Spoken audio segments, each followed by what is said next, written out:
It's time to release the ridiculous relationships in your life, in your business, the ones that are holding you back and keeping you from pursuing your passion in a godly fashion. You know, the ones that are unfruitful, the ones that don't produce anything except stress and mess and leave you feeling nothing but less than blessed. Okay? Those are the relationships that on this week we're looking at and we're analyzing. Are you holding on to Absalom even though Absalom wants to take your throne? It's time to let him go.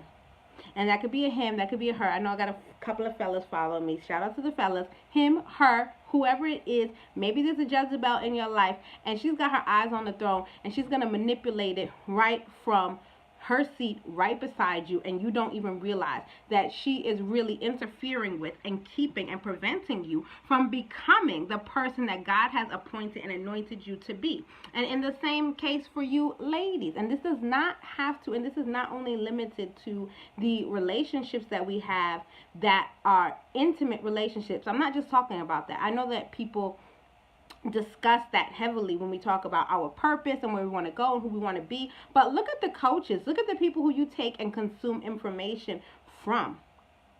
Are they fig trees?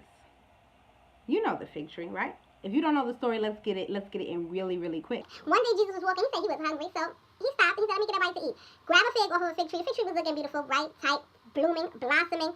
But guess what? Wasn't any fruit on it. Barren, deceitful, wicked. And Jesus was not into that. And he cursed it, even though he created it.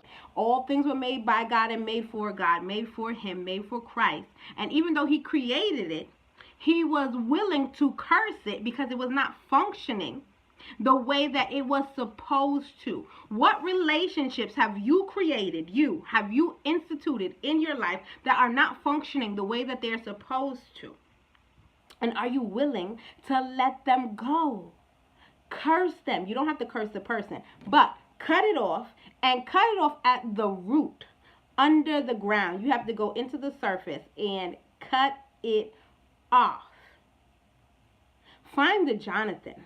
Connect with the Jonathan in your life. The Jonathan who sees your purpose, sees your appointment, sees that you've been anointed, and will sacrifice themselves. Will be there and will not just be your cheerleader, sis boom ba rah rah rah. So you thought I was only going to tell you to find a Jonathan, but no, you need a Nathan too. You need a Nathan who's going to knock on your door, pull you by the collar, and ask you, what exactly are you doing? Have you forfeited your reputation for a couple of dollars? Have you forfeited your respectability for a couple of dollars? Are you out here grinding when you should be living under grace?